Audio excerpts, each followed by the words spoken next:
أعوذ بالله من الشيطان الرجيم.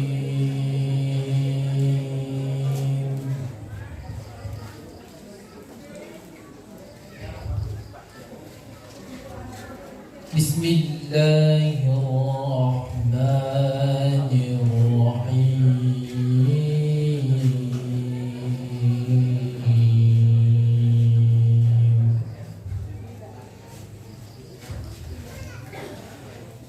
لو أنزلنا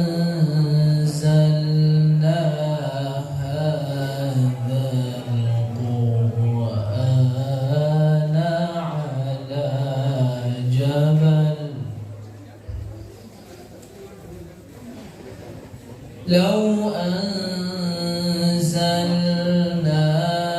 هذا القرآن على جبل لرأيته خاشعا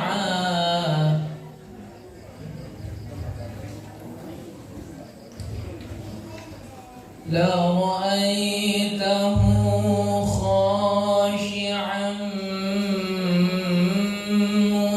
متصدعا من خشية الله.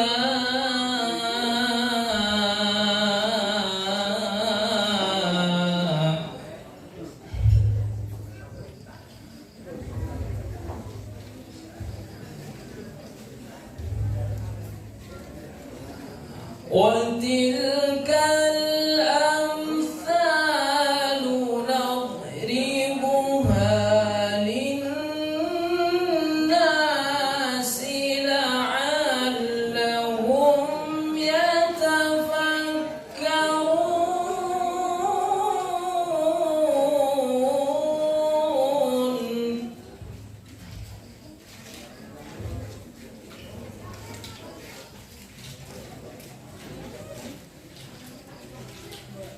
وتلك الأمثال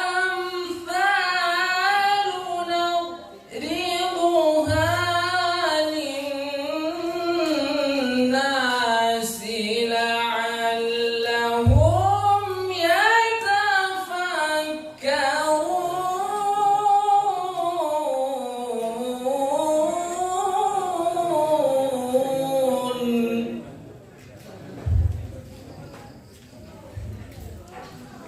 هو الله الذي لا إله إلا هو.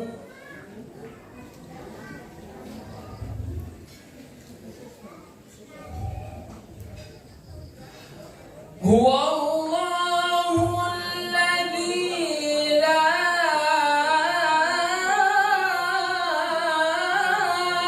إله إلا هو عالم الغيب والشهادة.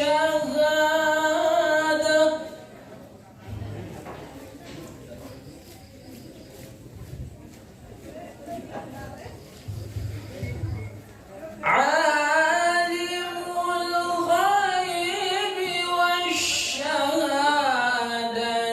هو الرحمن الرحيم.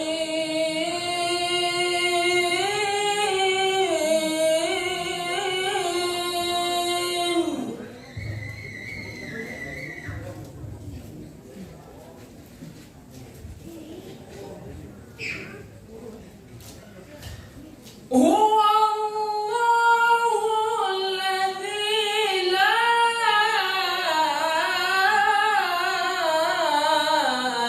إله إلا هو الملك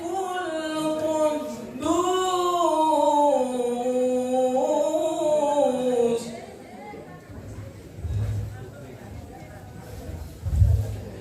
الملك القدوس السلام المؤمن المهيمن العزيز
يسبح له ما في السماوات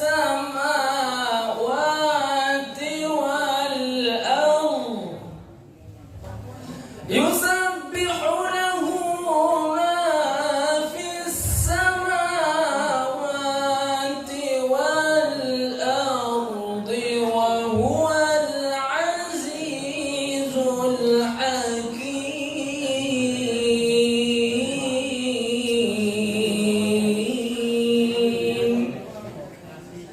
صدق الله العظيم.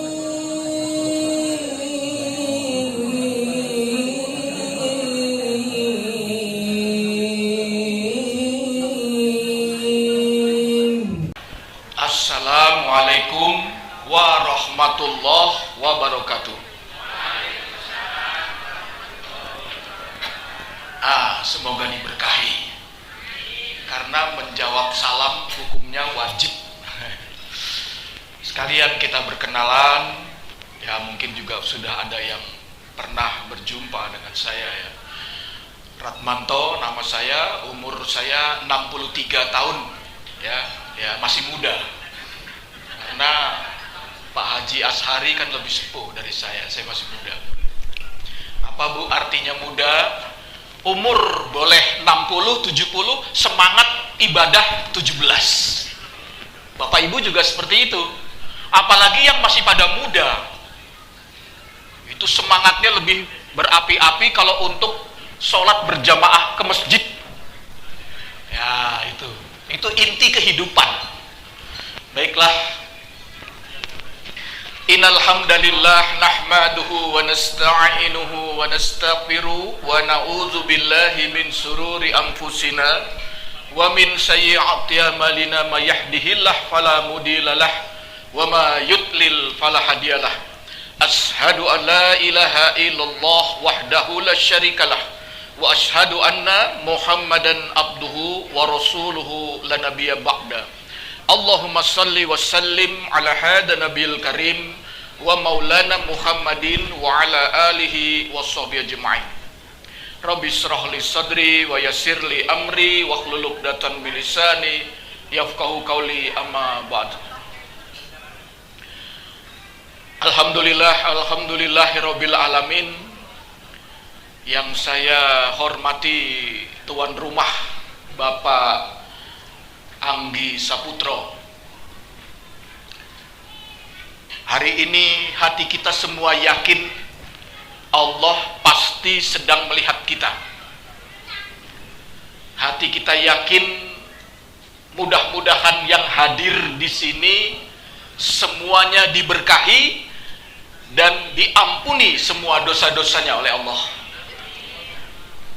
Kalau ada penyakit di tubuh ibu dan bapak, semoga Allah dengan penuh kasih sayang mengangkat semua penyakit yang ada di tubuh kita. Allah yang maha penyembuh menyembuhkan penyakit itu dan menggantinya dengan kesehatan walafiat.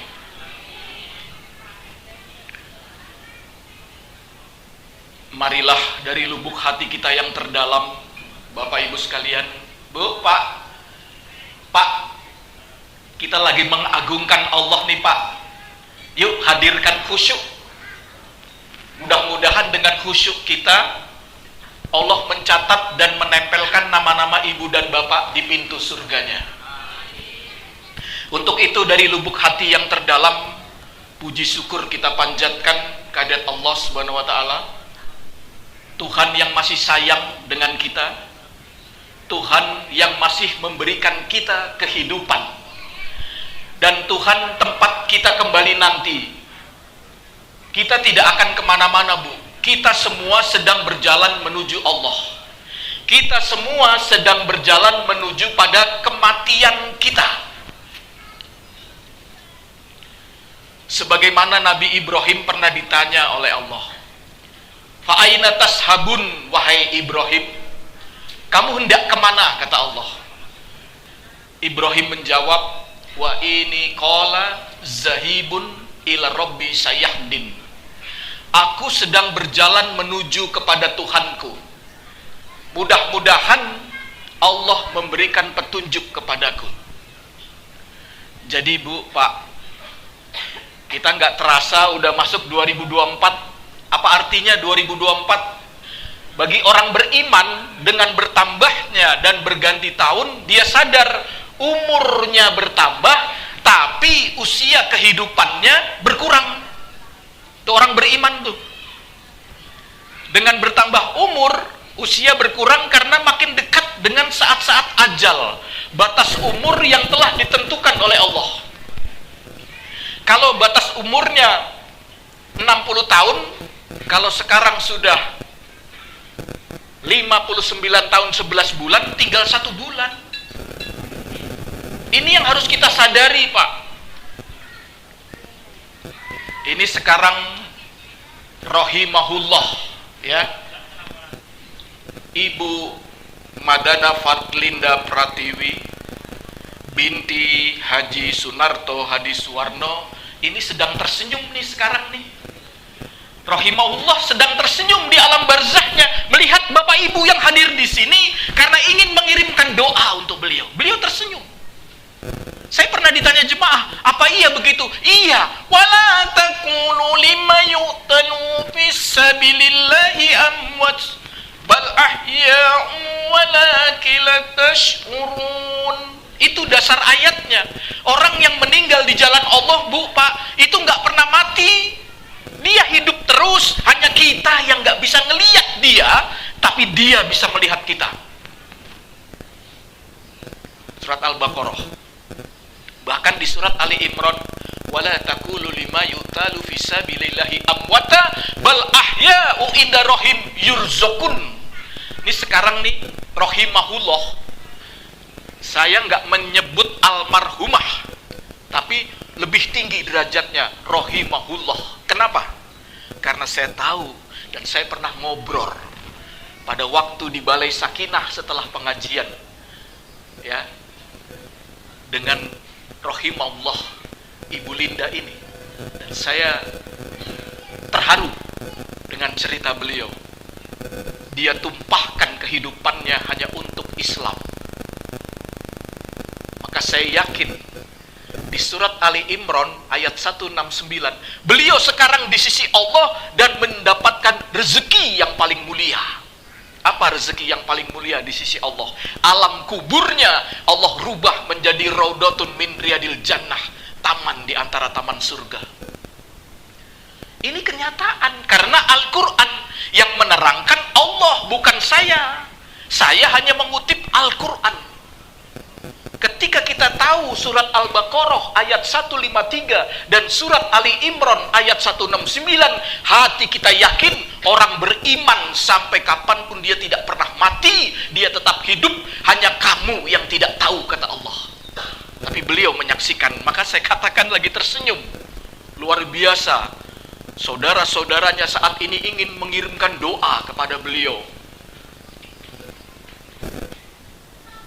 Ini yang perlu kita pahami.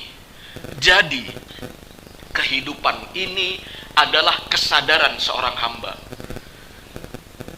Kalau kita mau merenung, Bu, Pak, kalau kita mau merenung, perubahan-perubahan yang terjadi pada diri kita seharusnya membuat kita itu semakin hari semakin sadar, semakin hari semakin insaf. Rambut yang tadinya hitam ikal berderai sekarang udah mulai pada beruban. Kulit ibu yang tadinya halus, kenceng, sekarang udah mulai keriput. Ini perubahan ini yang membuat manusia berpikir. Bapak-bapak giginya udah mulai permisi satu persatu. Sekarang saya tanya, bisakah harta kekayaan yang kita bangga-banggakan, Bu, menahan satu helai saja tumbuhnya uban? Saya tanya. Harta yang melimpah bisa nggak menahan satu helai tumbuhnya uban? Pangkat dan jabatan yang dikejar-kejar mati-matian, nih lagi musimnya nih sekarang nih, pangkat dan jabatan yang dikejar-kejar, bisa nggak menolak datangnya penyakit? Dan pada akhirnya kekuatan kita bisa nggak menahan datangnya malaikat maut yang hendak mencabut nyawa? Ini agar kita berpikir menjadi sadar bahwa kehidupan ini adalah kehidupan yang harus mendekat kepada Allah, agar kita mengharapkan semua, mudah-mudahan yang hadir di sini, apabila datang waktunya dipanggil pulang, kita semua mendapat karunia husnul khotimah. Tadi saya terharu tuh dengan ayat yang dibaca sama Ustadz tadi tuh, tapi udah pulang beliau. Lau anzalna hadal Qur'ana ala jabalil la ruhaitahu khasyi'an mutasaddian min hasyatillah wa tilkal amsalu nadribu halin nasi la'allahum yatafakkarun. Ini ayat indah betul. Bayangin Bu, Pak, apabila Al-Quran itu aku turunkan di sebuah gunung, kata Allah, maka gunung itu akan hancur, terpecah belah. Bayangin, Quran diturunkan pada sebuah gunung, maka gunung itu akan hancur, terpecah belah, dikarenakan takut kepada Allah. Jadi orang-orang yang di hatinya ada Al-Quran, inilah calon husnul khotimah. Jadi sebetulnya resepnya gampang Bu, Pak. Kalau kepengen husnul khotimah, bersahabat dengan Quran. Ayatnya ini tadi yang dibaca nih. Surat apa Bu? Ayat 21. Ya, kalau ayat 18, ya ayyuhalladzina amanu taqullaha wal tanzur nafsum ma qaddamat ligot. Tapi ibu udah dicatat sama Allah Bu, calon surga. Ya. Cuman beda dikit, 18 sama 21 cuman beda 3 ayat. Kalau Allah nggak mau nyalain, yang nyalain kan manusia. Kalau Allah, apapun yang diucapkan mereka memperhatikan. Al-Quran itu surat cinta dari Allah Bu, Pak. Coba bayangin. Jadi kalau namanya surat cinta, itu dibaca sehari bisa 5 kali, 6 kali. Dulu saya, zamannya sebelum menikah, itu belum ada HP, pakai surat-suratan. Sehari 5 kali dibuka. Mau tidur buka lagi, bangun tidur buka lagi. Al-Quran adalah surat cinta dari Allah. Maka kalau kau mencintai Al-Quran, berarti kau mencintai Allah. Ini pasti saya kalau tanya, jawabannya semua sama nih yang hadir. Nanti meninggal kepengin apa? Jawabannya pasti sama, husnul khotimah. Betul nggak? Sekarang tunjuk tangan, siapa yang mau masuk surga? Tunjuk tangan. Sekarang tunjuk tangan siapa yang nggak punya dosa. Ada yang nggak punya dosa. Lah gimana? Masuk surga harus nggak punya dosa, harus bersih. Monggo Bu, Pak. Monggo, monggo.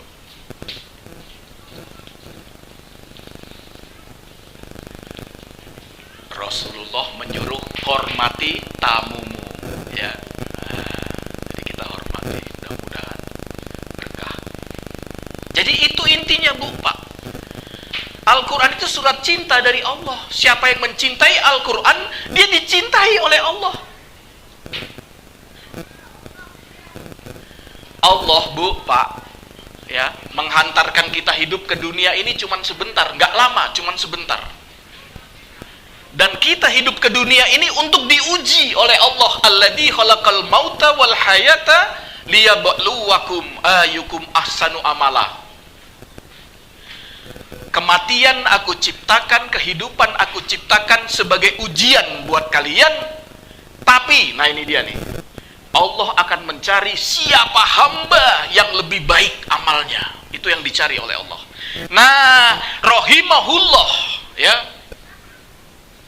Ibu Madana Fadlinda Pratiwi atau Mbak Linda, inilah hamba pilihan nih.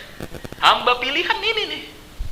Maka saya katakan rahimahullah. Rahimahullah itu lebih tinggi daripada almarhumah. Karena posisinya innamal mu'minuna alladzina iza zukirallahu wajilat qulubuhum wa idza tuliyat alaihim ayatuhu zadathum imanan wa ala rabbihim yatawakkalun. Beliau lebih tinggi derajatnya. Karena apa? Ketika beliau hidup, ketika disebut nama Allah, hati beliau bergetar. Ini Al-Quran, Bu. Saya nggak berani ngomong agama tanpa Quran. Saya baru lahir kemarin, Al-Quran udah turun 1500 tahun yang lalu. Maka kalau kita bicara agama, jangan pakai logika otak.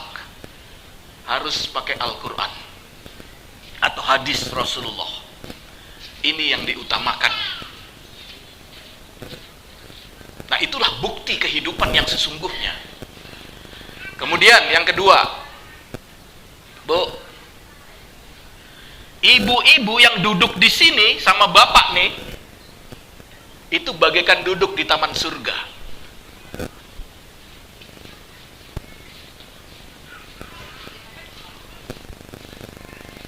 Bu, Pak,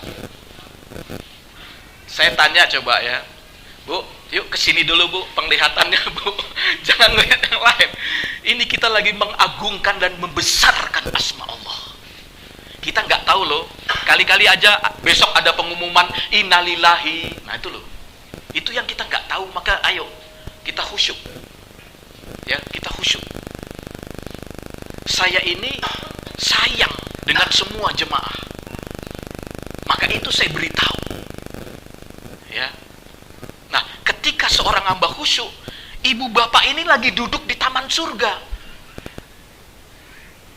Innal muttaqina fi jannati wa uyun ahidina ma'atahum rabbuhum innahum kanu qabla zalika muhsinin. Tuh, itu ayatnya. Ketika kalian berbuat baik, kalian sedang mengagungkan dan membesarkan asma Allah, itu kalian lagi duduk di taman surga. Ini kalau kita tahu ayat ini nih, semua khusyuk menghadirkan Allah dalam hati. Dunia dia tinggal kalau udah tahu begitu. Ini ayat. Sekarang tadi semua tunjuk tangan siapa yang mau masuk surga. Sekarang Allah buktikan bahwa saat ini aja ibu dan bapak sedang duduk di taman surga dan mata air. Coba yang HP-nya ada Quran, ada nggak? Coba dibuktiin. Surat Az-Zariyat ayat 15-16. Bahwa orang yang selalu berbuat baik, dia bagaikan duduk di taman surga. Bapak Ibu lagi duduk di taman surga. Maka tadi di awal pengajian saya katakan, semoga pengajian ini diberkahi dan semua jemaahnya diampuni dosa-dosanya oleh Allah. Itu intinya itu. Jadi makna kehidupan, kata Nabi, kalau kau mengenal dunia, kau pasti nggak akan cinta dengan dunia. Ini Nabi, Bu, Pak yang ngomong. Kalau kau kenal dunia, kau pasti tidak akan cinta dengan dunia. Tapi kalau kau mengenal Allah, kau pasti cinta kepada Allah. Kau celupkan jari telunjukmu di lautan, kemudian kau angkat jarimu itu, air yang menetes dari telunjukmu itu dunia, kecil sekali, dan lautan itulah akhirat. Lautan itu akhirat. Zaman sekarang orang lebih banyak mengejar yang kecil, Pak. Coba lihat tuh, mati-matian tuh ngejar yang kecil. Kemarin ada relawan dipukulin. Cuman dunia. Mati-matian dia ngejar dunia yang kecil, kata Nabi. Bayangin, tetesan air. Tapi lautan itulah akhirat kalian. Nah ini, apalagi umur-umur kita yang udah di atas 40 tahun, harusnya sadar. Yang udah di atas 40 harus menyiapkan bekal. Maka tadi ibu itu, ya kan, ini ibunda dari rahimahullah ya, Bu, ya. Alhamdulillah, ya, ibundanya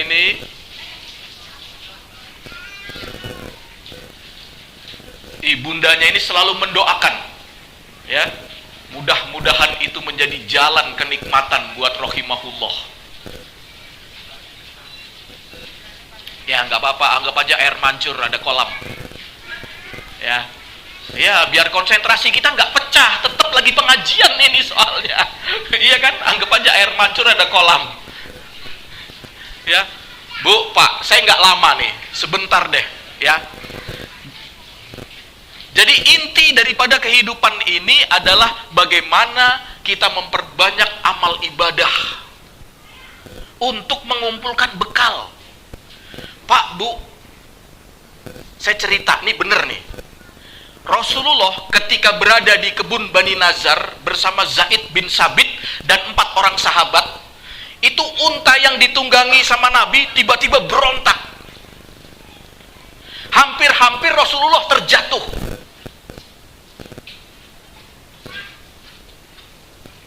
Kemudian Nabi tanya, Zaid, ini kuburan siapa? Ternyata di kebun itu ada kuburan tua, Bu. Zaid bilang, saya nggak tahu ya Rasul, memangnya kenapa? Ini penghuni kuburnya lagi diazab sama malaikat. Tuh lihat, Nabi ngasih tahu, sampai unta beliau berontak, hampir-hampir Rasulullah terjatuh. Ini penghuni kuburnya lagi diazab malaikat. Apa kata Nabi? Bu, Pak, tolong catat. Seandainya kau tahu apa yang aku tahu tentang alam kubur, hidupmu pasti tidak akan nyaman. Kau pasti lebih banyak menangis daripada tertawa-tawa di dunia ini. Itu Zaid bin Sabit langsung kaget itu. Nabi ngomong begini langsung kaget. Bayangin, Bu, Pak, seandainya kau bisa tahu apa yang aku tahu tentang alam kubur, hidupmu pasti tidak nyaman. Kau pasti lebih banyak menangis daripada tertawa-tawa di dunia ini. Tolong ini digaris bawahi, Bu, Pak. Itu alam kubur. Tapi, tapinya ada. Tidak berlaku untuk orang-orang yang taat kepada Allah. Apa yang dibilang Nabi ini nggak berlaku. Coba, Bapak Ibu pernah tahu nggak kenikmatan husnul khotimah itu apa, Bu, Pak? Ini lihat, Bu, saya ceritakan Al-Quran kisah yang luar biasa. Orang yang mau meninggal husnul khotimah, mudah-mudahan Bapak Ibu nanti husnul khotimah, itu malaikat maut yang datang, malaikat maut yang mau mengambil ruh kita, minta izin dulu. Gak langsung main tarik aja tuh ruh, dia minta izin dulu, bayangin. Bahkan malaikat maut Israel sampai mengucapkan, Salamun alaikum mutulul jannah bima kuntum ta'malun. Malaikat maut minta izin coba sama ibu sama bapak. Selamat atas kamu, kelak kamu akan dimasukkan ke surga tentang apa yang telah kau perbuat ketika hidup di dunia. Nah, ini contoh nih, rahimahullah, Ibu Linda. Ya, ini contoh, ya. Di Al-Quran begitu luar biasa. Orang-orang yang taat beriman kepada Allah, malaikat maut minta izin. Itu, Bu, riwayatnya diceritakan begini. Bu, itu digendong dulu. Ini kalau ibu mau meninggal atau bapak, digendong dulu sama malaikat maut, dibelai kepalanya, ibarat seorang ibu tuh yang membelai bayinya. Senang, sayang. Malaikat maut lebih sayang lagi kepada orang beriman yang mau meninggal. Coba, sambil digendong, sambil dielus kepalanya, diciumi sama malaikat maut, baru dengan perlahan ditarik ruhnya. Buktikan, Bu, surat An-Nahl ayat 32. Itu ayatnya tuh. Kalau kita tahu nih ayat-ayat yang seperti ini, kehidupan kita tuh tenang, tentram, gak pernah mengeluh, gak pernah gersulo. Karena apa gak pernah gersulo? Hati itu dekat dengan Allah. Kalau hati dekat dengan Allah, hidup semakin tenang. Kalau hidup semakin tenang, semua penyakit yang ada di tubuh ibu bapak, hipertensi, asam urat, kolesterol, diabetes, semua diangkat oleh Allah. Bener, Bu. Tapi kalau hidup kita gak tenang, stres, itu sumber penyakit. Bu, bener ini. Kalau hidup kita semakin tenang, semua penyakit Allah angkat. Itu tadi di awal maka saya bilang, kita udah nggak ngelihat umur 60-70 tahun, tapi kalau suruh berjemaah ke masjid, lari kita 17 tahun. Itu intinya. Jadi kalau yang belum, ya, atau belum lengkap 5 waktu, lengkapin ke masjid. KTP Islam. Sholatnya di mana? Di rumah. Aduh, kasihan. Apalagi yang udah berangkat haji dan umroh, udah nggak mau sholat di rumah, sholat fardu. Ketika dia dengar azan, Allahu Akbar, Allahu Akbar, apa dia jawab? Labbaik Allahumma labbaik, labbaik la syarika lak labbaik. Aku datang ya Allah, aku penuhi panggilanmu. Itu kalau udah haji umroh. Kalau haji umroh masih sholat di rumah, sholat fardu, saya nggak bisa ngomong. Ini Nabi yang menyampaikan tegas. Maka Nabi bilang, al-haju mabruro laisalahu jazaun ilal jannah. Haji mabrur itu nggak ada balasannya kecuali surga. Surga yang mana? berangkat 5 waktu berjamaah ke masjid. Pada waktu itu Ummi Maktum, sahabat Nabi datang, "Ya Rasulullah, saya buta." "Bu, tenang dulu yuk." Ya, Ummi Maktum datang ke Nabi, dia buta. Kata Ummi Maktum, "Saya buta, bolehkah saya sholat di rumah?" Apa jawab Nabi? "Kau mendengar azan? Dengar, berangkat." Gimana yang masih melihat jelas kalau nggak ke masjid? Coba bayangin, yang buta, Ummi Maktum dibilang sama Nabi, "Kau mendengar suara azan? Dengar ya Rasul, berangkat ke masjid." Gimana yang masih melihat tapi sholat fardu di rumah? Lihat Bu, Pak, kalau sholat fardu di rumah, yang ada terburu-buru, pikiran jalan-jalan, buru-buru khusyuk. Kadang-kadang sholat duhur, rakaatnya lali, iki telu apa papat, lali dewe rakaatnya. Tapi terus saja, tancep. Ya, coba mari kita berpikir itu. Ya, kalau Bapak Ibu kepengin husnul khotimah, tadi yang pertama cintai Quran, yang kedua apa? 5 waktu berjamaah di masjid. Kalau kepengin husnul khotimah, itu catatan yang dikasih tahu Nabi begitu. Sekarang apa buktinya, Bu? Pak, kalau husnul khotimah itu menuju masjid, ya, buktinya adalah walladzina hum ala salawatihim yuhafizun ulaika humul warisun alladzina yarisunal firdaus hum fiha khalidun. Orang-orang yang menjaga sholatnya berjemaah di masjid, maka Allah wariskan surga firdaus. Diwariskan surga firdaus yang senang ke masjid, sholat di awal waktu. Coba, ini udah jaminan Allah. Saya pernah ada ibu-ibu tunjuk tangan, "Pak, kata Nabi," bahkan ustadz-ustadz ada yang ngomong, "kalau ibu-ibu baiknya afdol di rumah." Saya jawab, itu dulu waktu masih jahiliyah, perempuan keluar ke masjid bahaya, maka kata Nabi, "Kamu sholat di rumah aja, jangan keluar dari rumah." Tapi setelah turun surat Ali Imran, Bu, tolong dengerin. Surat Ali Imran ayat 43, ibu catat. Kalau ibu baca ayat ini, ibu pasti berjamaah di masjid. Ali Imran ayat 43. Itu wanita disuruh berjamaah di masjid. Kalau bapak-bapak, surat Al-Baqarah ayat berapa, Pak? Ayatnya sama, 43. Bapak-bapak berjemaah di masjid Al-Baqarah 43. Kalau untuk ibu, Ali Imran 43, ayat 43. Kalau udah begini, kita mikir nih, ini kan Allah yang nyuruh, kok kita nggak taat gitu loh. Ini tujuan husnul khotimah yang kedua. Yang pertama, husnul khotimah mencintai Quran. Yang kedua, husnul khotimah 5 waktu berjemaah. Coba, Bu, Pak, kalau besok sholat subuh ya, jemaah ibu-ibunya bisa penuh seperti ini, bapak-bapaknya penuh, wah apa nggak hebat? Itu Israel, Perdana Menterinya dari Yad Sirak, Benyamin Netanyahu, semuanya bilang, kami akan meninggalkan Palestina kalau kami melihat sholat subuh di Masjidil Aqsa jemaahnya seperti sholat Jumat. Kami akan pergi dari Palestina tanpa ada perang apapun. Tapi lihat yang sholat subuh 2 shaf. Ini Perdana Menteri Israel udah ngomong, tapi saya juga nggak ngerti kenapa nggak diikutin. Coba, orang Yahudi aja bicara gitu. Kalau saya lihat tuh di masjid sholat subuhnya jemaahnya seperti sholat Jumat penuh, kami meninggalkan tanah Palestina dengan sukarela.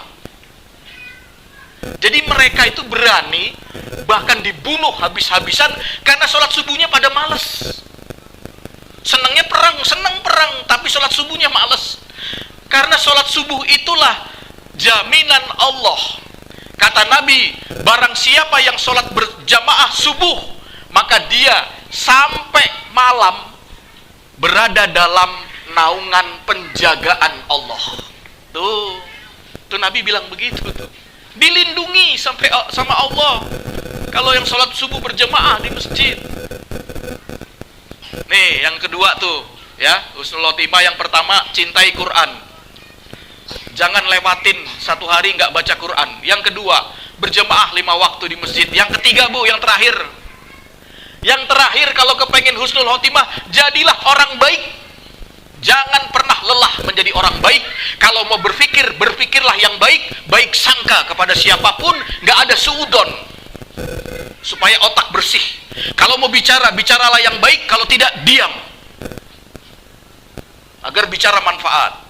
Kalau mau melihat, melihatlah yang baik. Kalau tidak, tutup mata, tidur. Kalau mau mendengar, mendengarlah yang baik. Kalau tidak, tinggalkan. Ini yang ketiga nih. Jadilah orang baik kalau pengen husnul khotimah. Maka Nabi mengatakan, khairun nas anfa'uhum linas. Manusia yang paling baik adalah manusia yang paling banyak memberi manfaat kepada manusia lain. Taubatlah sekarang juga, Bu, Pak. Jangan nanti-nanti, nanti keburu mati. Taubatlah sekarang juga, jangan kapan-kapan, nanti keburu dikafani. Taubatlah sekarang juga, jangan menunggu tua, nanti keburu dicabut nyawa. Dunia bukan tempat tinggal, dunia tempat meninggal. Dunia bukan tempat tinggal, dan dunia pasti kita tinggalkan. Hentikan maksiat sekarang juga. Maksiat itu nikmatnya cuma sebentar, tapi sengsaranya sampai kiamat. Jadilah orang taat sekarang juga. Taat itu susahnya cuma sebentar, tapi nikmatnya sampai ke surga. Itu yang ketiga. Jadi yang satu, yang kedua, kalau mau husnul khotimah, perbaiki hubungan dengan Allah. Yang terakhir, kalau mau kepengen husnul khotimah, perbaiki hubungan dengan sesama manusia. Jangan ada yang selalu berselisih. Sambung silaturahim, persaudaraan. Dah, 3 hal ini. Yuk, Bu, Pak, kita merenung. Sudahkah yang 3 hal ini ada pada diri kita? Jadi kalau belum ada, jangan mimpi nanti mati husnul khotimah. Ya, ini Nabi yang ngasih tahu, bukan saya. Syarat pertama, kata Nabi, cintai Quran. Hudalinas wa bayyinatin minal huda wal furqan. Syarat kedua, berjemaah 5 waktu di masjid. Udah 5 waktu, Bu, di masjid, Bu? Bu, menang ya. Insya Allah. Maka ketika ibu bilang insya Allah, itu dicatat sama Allah, Bu. Dosa diampunin. Mudah-mudahan deh. Jaga. Maka saya pernah diprotes sama anak muda, Pak, kalau Bapak bicara kematian itu urusan 60 tahun ke atas. Saya masih muda, masih lama. Umur saya baru 20, masih nanti. Saya jawab, betul masih nanti, tapi nantinya bisa nanti malam. Baru dia diem tuh. Emang kamu tahu kematian kapan datangnya? Kalau kamu udah akhir balik, dosamu udah dicatat sama Allah. Begitu kamu akhir balik, dosamu udah dicatat sama Allah. Jangan bangga yang muda. Berapa banyak simbahnya masih sehat, cucunya meninggal. Ini kenyataan kan, Bu? Ibunya masih sehat, bapaknya masih sehat, tapi rohimallah, Mbak Linda sudah berpulang. Ini kenyataan, kejadian. Jangan bangga masih muda. Siapkan bekal agar tidak menyesal. Siapkan bekal agar tidak menyesal. Dan bekal yang paling berat timbangannya di sisi Allah adalah 5 waktu berjamaah di masjid. Paling cuma 5 menit, Bu, Pak, ke masjid. Kok berat ya?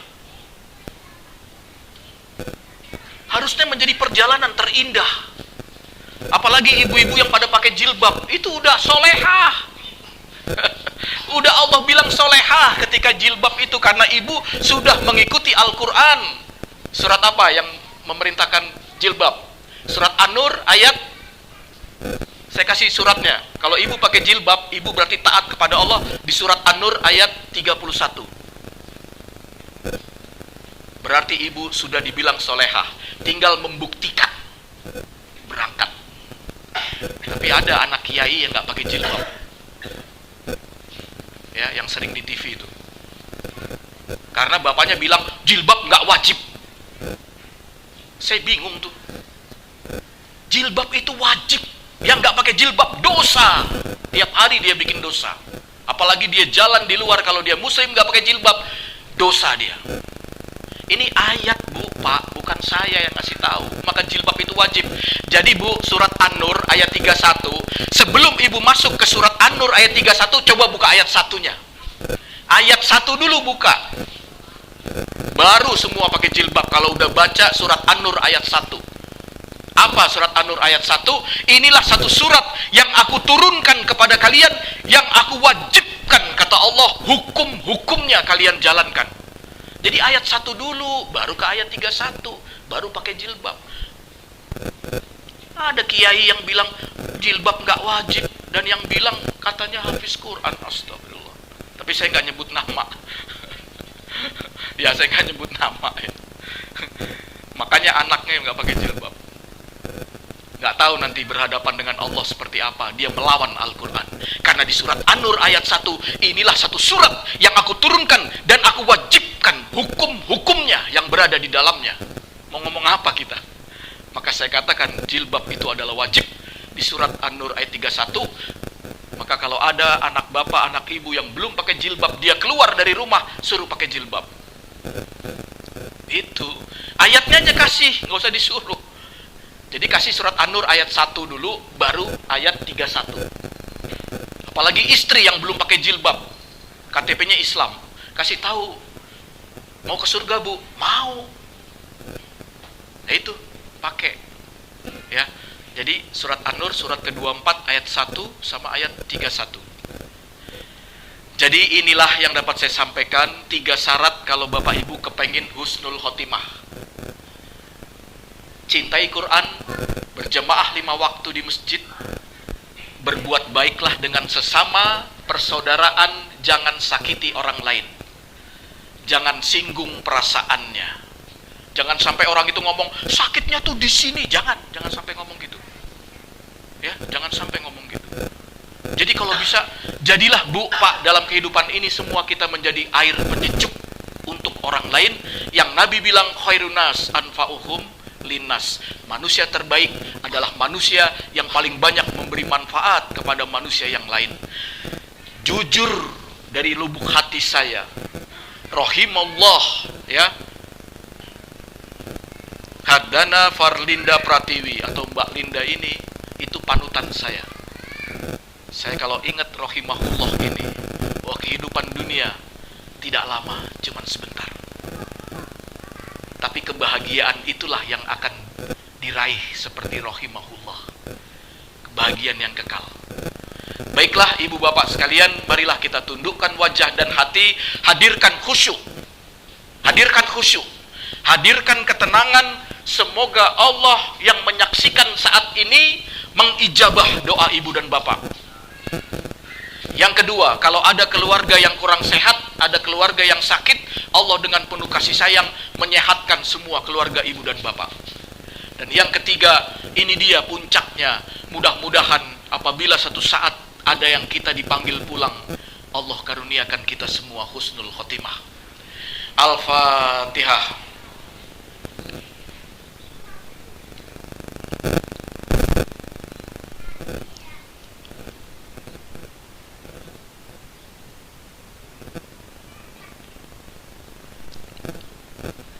Bismillahirrahmanirrahim. Alhamdulillahi Rabbil Alamin. Hamdan syakirin, hamdan na'imin, hamdan yuwafi ni'amahu wa yukafi mazidah. Ya Rabbana lakal hamdu kama yanbaghi li jalali wajhikal karim wa 'azimi sultanik. Allahumma salli wa sallim ala sayyidina Muhammadin salatan tunjina biha min jamil aqwali wal afat, wa tahdilana biha jami'il hajat, wa tutahhiruna biha min jami'is syai'at, wa tarfa'una biha indaka ala darajat, wa tubaliguna bi aqsal ghayat min jami'il khairati fil hayati wa ba'dal mamat, innaka ala kulli syai'in qadir. Allahumma fir laha warhamha wa'afiha wa'fu anha. Ya ayatuhan nafsul mutmainnah, irji ila rabbiki radiyatan mardiyah, fadkhuli fi ibadi wadkhuli jannati. Khususon kepada rahimahullah Hadana Fatlinda Pratiwi atau Mbak Linda Anda. Ya Allah, Engkau yang Maha Agung, Maha Pengasih Penyayang. Inilah kami yang hadir ke hadapan-Mu ya Allah. Kami manusia lemah tiada daya tanpa kekuatan dari-Mu ya Allah. Kami manusia tiada daya, manusia miskin tanpa kekayaan dari-Mu. Kami sadar kami semua ini bodoh tanpa ilmu dari-Mu. Bahkan semua ini kami sesat tanpa hidayah dan petunjuk-Mu. Maka di bawah keagungan dan kebesaran-Mu ya Allah, kami tadahkan tangan kami. Kami memohon belas kasihan-Mu ya Allah. Di bawah luasnya hamparan kasih sayang-Mu, kami ulurkan harapan kami ya Allah. Kami sadar ya Allah bahwa di dalam menjalani kehidupan ini kami banyak sekali berbuat khilaf dan kesalahan. Tapi hati kami yakin kepadamu ya Allah. Engkau Maha Pemaaf, Engkau Maha Pengampun, Engkau Ghafurur Rahim. Oleh sebab itu ya Allah, ampunilah segala dosa dan kesalahan kami dari mulai akhir balik sampai nanti Engkau memanggil kami pulang. Ampuni dosa dan kesalahan ibu bapak kami ya Allah, baik ibu bapak kami yang masih sehat, apalagi ibu bapak kami yang telah meninggal dunia. Bagi ibu bapak kami yang telah meninggal dunia ya Allah, kasihi dan sayangi mereka ya Allah, sebagaimana mereka mengasihi dan menyayangi kami sejak kami kecil ya Allah. Ya Allah, seorang hamba-Mu yang solehah, seorang hamba-Mu yang taat, setahun yang lalu telah Engkau panggil pulang. Rahimahullah Haddana Fardinda Pratiwi ya Allah. Bahagiakan kehidupannya di alam barzah. Ya Allah, terimalah semua amal ibadahnya, ampuni semua dosanya, muliakan alam barzahnya ya Allah, terangi kuburnya dengan cahaya Al-Quran. Ya Allah, jadikan kubur rahimahullah sebagai raudhah min riyadil jannah, taman di antara taman surgamu ya Allah. Ya Allah, ya Rahman, ya Rahim, berikan kekuatan kepada kami semua yang masih hidup di dunia ini ya Allah, agar kami mengetahui hikmah besar dari pengajian ini, bahwa suatu saat kami pun akan Engkau panggil menghadap keharibaanmu. Izinkan kami ketika nanti Engkau memanggil kami ya Allah, kami dapat melapazkan kalimat-Mu yang agung dan suci, la ilaha illallah, maka Engkau wafatkan kami husnul khotimah. Allahumma inna nas'aluka husnul khotimah wa na'udzubika min su'il khotimah. Ya Allah biha, ya Allah biha, ya Allah bihusnil khotimah. Ya Allah, ya Rahman, ya Rahim, yang hadir di sini ya Allah, bapak dan ibu yang soleh dan solehah, ampuni semua dosa-dosanya ya Allah. Pertemukan umur kami semua dengan bulan Ramadan, bulan penuh kecintaan, bulan ampunan ya Allah. Izinkan kami menikmati ibadah-ibadah di bulan Ramadan ya Allah. Perjumpakan umur kami semua dengan bulan Ramadan ya Allah. Kami ingin mendekatkan diri kepadamu dengan ibadah-ibadah kami. Kami ingin berinteraksi dengan Al-Quran, bahkan mencintai. Izinkan kami bisa khatam 30 juz ketika nanti tanggal 10 Maret masuk bulan Ramadan ya Allah. Ya Allah, ya Rahman, ya Rahim, sehatkan keluarga kami semua, zahir dan batin. Dengan kudrah dan iradahmu, angkat derajat kami ini ya Allah. Pada akhirnya kami pasrahkan sisa umur kami ini ke dalam hangatnya belayan dan pelukan cintamu ya Allah. Irhamna ya arhamar rahimin, irhamna ya mujibas sailin. Rabbana taqabbal minna innaka antas samiul alim wa tub alaina innaka antat tawwabur rahim. Ya Allah, kabulkanlah doa-doa kami. Engkau Maha mendengar, Engkau Maha mengijabah setiap doa. Engkau pun Maha mengabulkan semua hajat-hajat hamba-hambamu yang lemah ini ya Allah. Rabbana atina fid dunya hasanah wa fil akhirati hasanah wa qina adzabannar wa adkhilnal jannata ma'al abrar. Ya Aziz, ya Ghafar, ya Rabbal alamin, hasbunallah wa ni'mal wakil, ni'mal maula wa ni'man nasir, la haula wa la quwata illa billahil alil azim. Subhana rabbika rabbil izzati amma yasifun, wassalamun ala mursalin, walhamdulillahi rabbil alamin. Mohon maaf ibu dan bapak sekalian, kalau ada salah itu pasti datang dari diri saya. Tapi kalau ada kebaikan, ada hikmah, itu mutlak hanya datang dari Allah Azza wa Jalla. Jazakumullah khairan katsira. Usikum wa nafsi bitaqallah faqad fazal muttaqun. Billahi taufik wal hidayah wa minkum. Wassalamu alaikum warahmatullahi wabarakatuh.